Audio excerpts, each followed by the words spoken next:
J'ai passé l'admission au double diplôme de Sciences Po avec l'école de Hong Kong. Dans l'idéal, j'aimerais bien travailler plus tard dans le domaine des relations diplomatiques entre la France et la Chine, intégrer le ministère des Affaires étrangères et finir dans une ambassade en Chine pour représenter les intérêts de la France. Il te fallait une note au-dessus de 72,5 sur ça. 80 pour être admis à ce double diplôme. Et toi, tu as eu...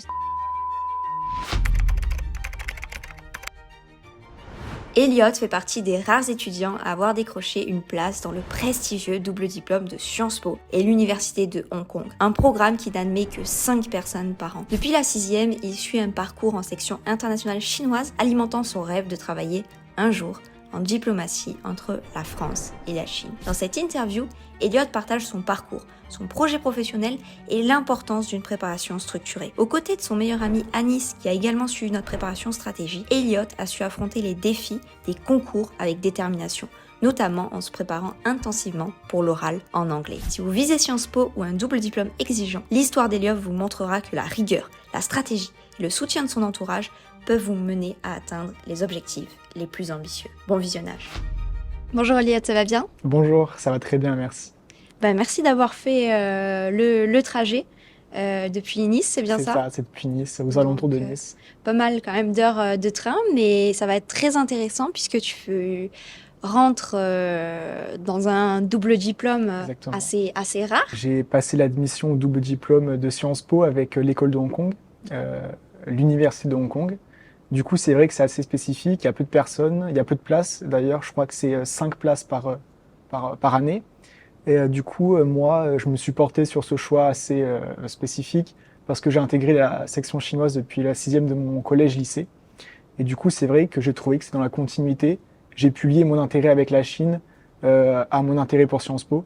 Donc c'était parfait. Et du coup, vu que c'est extrêmement précis, est-ce que tu as déjà une idée vraiment d'un projet professionnel ou pas encore? Alors, dans l'idéal, j'aimerais bien travailler plus tard dans le domaine des relations diplomatiques entre la France et la Chine, donc passer le concours du Quai d'Orsay, intégrer le ministère des Affaires étrangères et finir dans une ambassade en Chine pour représenter les intérêts de la France. Ok, donc c'est ambitieux, mais bon, jusque-là, tu as réussi des objectifs ambitieux, donc pourquoi pas.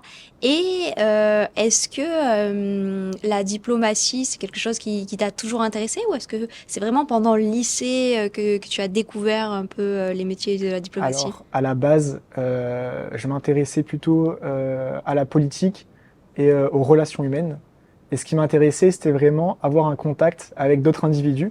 Et c'est vrai que en évoluant, en rencontrant des matières comme l'histoire, la sociologie, la GGSP notamment au lycée, je me suis rendu compte que ce contact humain, je le préférais encore dans les relations diplomatiques pour représenter mon pays, les intérêts de mon pays. Et donc je me suis tourné dans ce domaine-là. Et sur le chemin, Sciences Po, c'était un peu une évidence puisque c'était l'institut numéro 1 en France. Et donc je me suis dit que c'était mon premier choix à essayer de valider.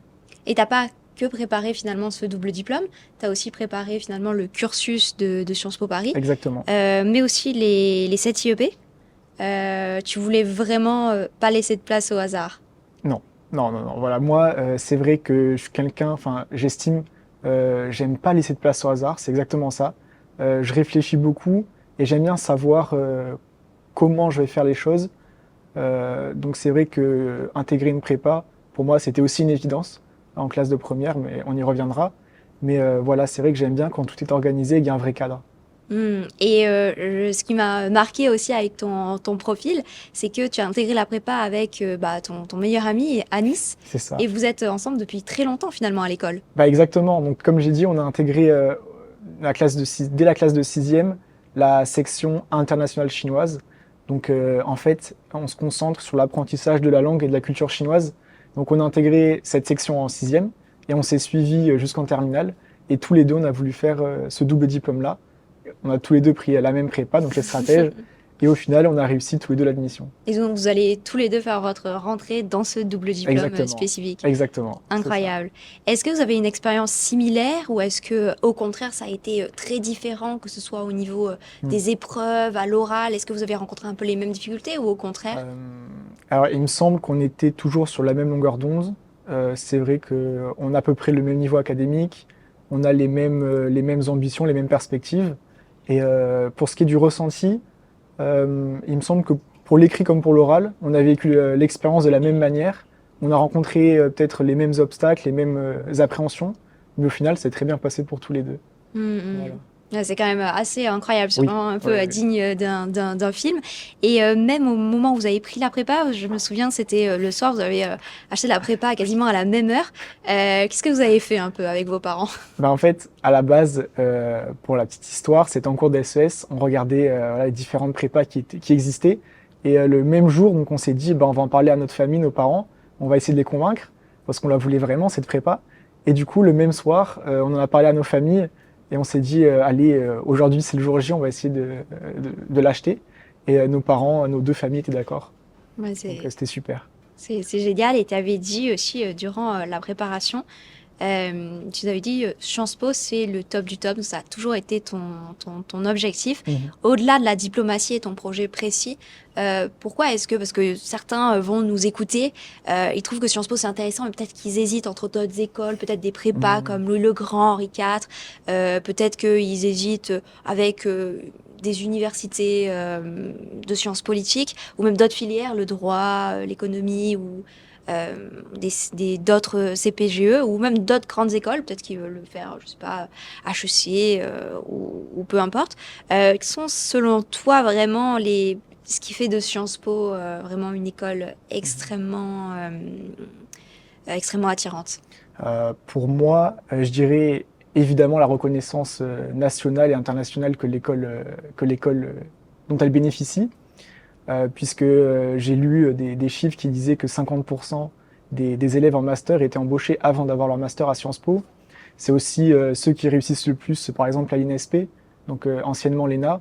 Donc c'est vrai que ça reste une filière d'excellence en France. Euh, sur Parcoursup, quand je me suis lancé à la recherche d'autres écoles, j'ai trouvé des licences de sciences politiques, etc. Mais c'est vrai que déjà, se concentrer sur les sciences politiques, c'est pas ce que fait Sciences Po Paris. Ça reste en première année au moins plus général. Donc ça peut être pour certains un atout. Et c'est la qualité de l'enseignement, les professeurs. C'est toujours des gens qui ont eu un parcours, reconnu. Généralement, ça peut être des anciens parlementaires, des ministres, des hommes qui travaillent même encore, enfin des hommes et des femmes. Voilà. Euh, donc c'est vrai que ces atouts-là, je les ai pas retrouvés ailleurs. Et c'est ce qui a fait que Sciences Po, pour moi, c'était le premier choix. Et si malheureusement tu n'avais pas été admis dans ce double diplôme, tu sais ce que tu aurais choisi? Alors, mon deuxième vœu, c'était, donc après le double diplôme et le cursus classique de Sciences Po, c'était Ok. une double licence à la Sorbonne, sciences politiques droit. Donc, en fait, j'ai retrouvé le niveau d'exigence que j'attendais. C'est vrai que c'était également une double licence très reconnue, de très bons professeurs, d'après ce que j'avais vu également. Donc, c'était mon deuxième choix, voilà. Mhm.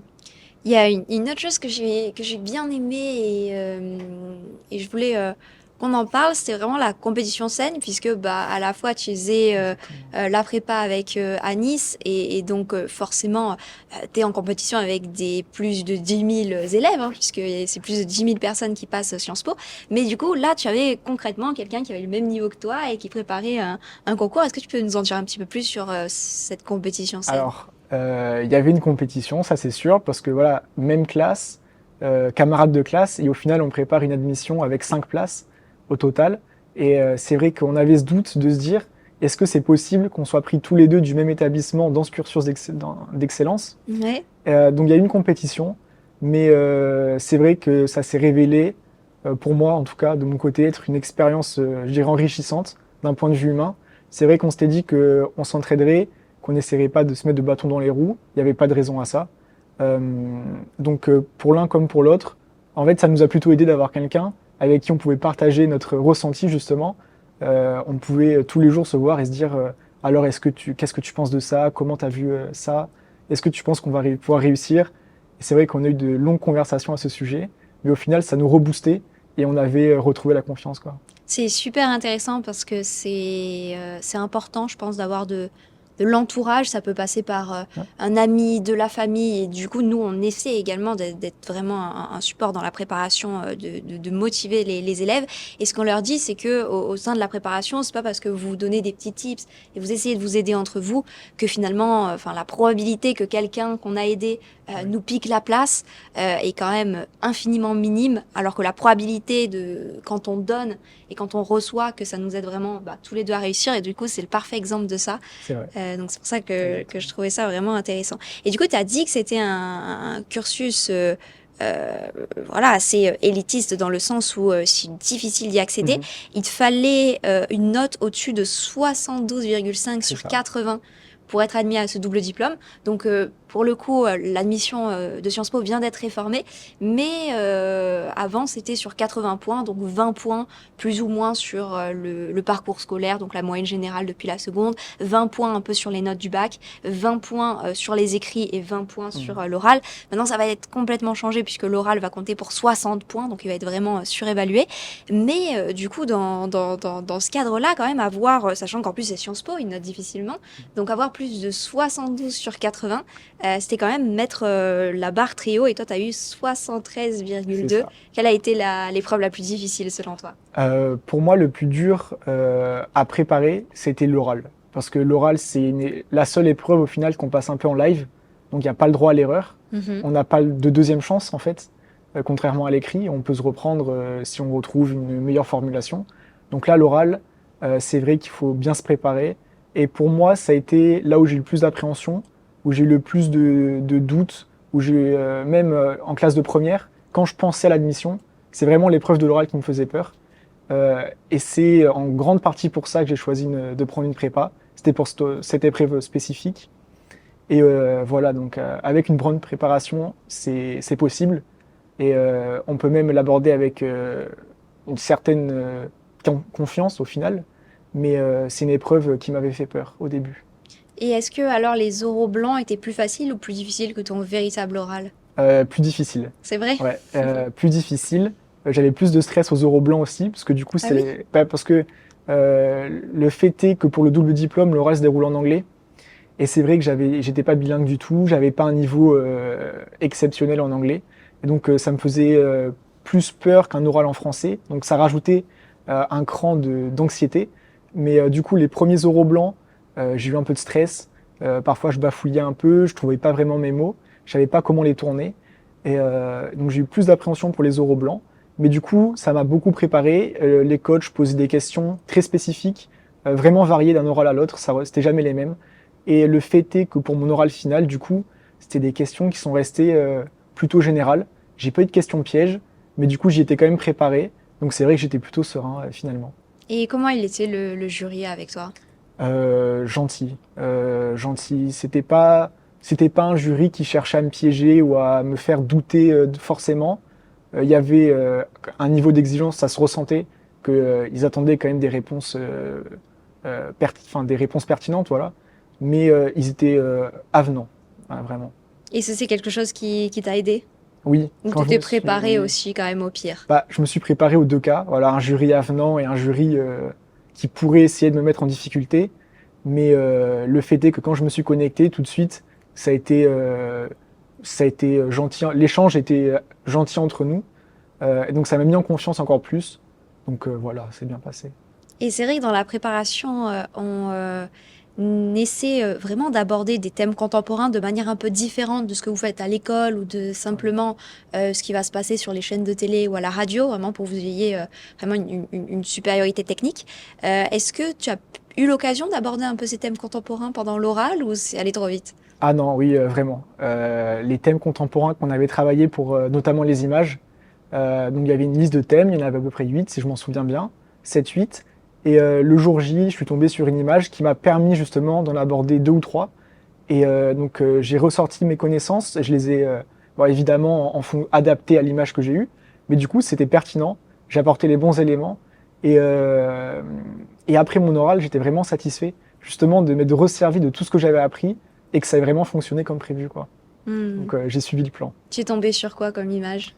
C'était un tableau surréaliste d'un peintre du XXe siècle. Hmm. C'était dans l'après-Seconde Guerre mondiale. Et c'était un tableau surréaliste. Il y avait des morceaux de corps humain dispersés comme dans une forêt de bambou en fait. Et ça m'a permis de rebondir sur des éléments que j'avais préparés. C'est une image un peu bizarre, non? Oui, à première vue, ça m'a fait peur parce que l'image était brouillon. C'était vraiment sombre, brouillon. Je comprenais pas bien le tableau que j'avais sous les yeux. Mais du coup, on a 10 secondes un peu où on peut choisir l'image. Et je me suis dit, bah, je vais prendre le tableau. Et j'ai regardé et j'ai commencé à discerner des éléments qui m'ont permis justement de rebondir sur les thèmes contemporains.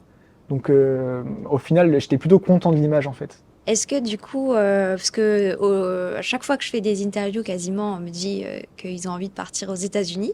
Toi, du coup, j'imagine que ça va plutôt se porter vers Ouais, l'Asie. c'est ça. Est-ce que tu as une idée, du coup, dans 3 ans où tu voudrais partir? Pour le master, Ouais, du coup, dans ton double diplôme, tu as c'est une... 4 ans du coup. Ah oui, est-ce que tu peux expliquer un petit peu en quoi Ouais. consiste ton double diplôme? Parce que je sais que chaque double diplôme est Oui, un oui, peu oui, ok, ouais, spécifique. ça marche. Je pense que ça peut en intéresser beaucoup. Alors, du coup, mon double diplôme, il se passe en 4 années. Donc, je passe 2 ans sur le campus du Havre de Sciences Po. Donc là, c'est le cursus classique. Et au bout de 2 ans, j'obtiens donc le bachelor de Sciences Po. Et après ces 2 ans-là, je pars à Hong Kong, donc à l'université de Hong Kong. Et là, c'est la même chose. C'est le même schéma en fait. En 2 ans, j'obtiens le bachelor que j'aurais pu obtenir en 3 ans avec un cursus classique. Et après, je reviens pour le master de mon choix. Ok, et t'as hâte? Oui, oui, oui, j'ai très hâte. Ouais, vraiment. Tu m'étonnes. Bah, écoute, je te souhaite une excellente rentrée. Vraiment, encore félicitations pour toi et Bah, Anis merci beaucoup. du travail finalement que vous avez fourni et l'issue positive du coup qu'il en découle. Je pense que c'est totalement mérité. Et donc, j'espère qu'on aura l'occasion peut-être de refaire une interview dans quelques années pour que tu nous expliques vraiment spécifiquement ce double diplôme qui est quand même spécial. Bah, avec grand plaisir. Et encore merci à la prépa pour tout ce que ça m'a apporté.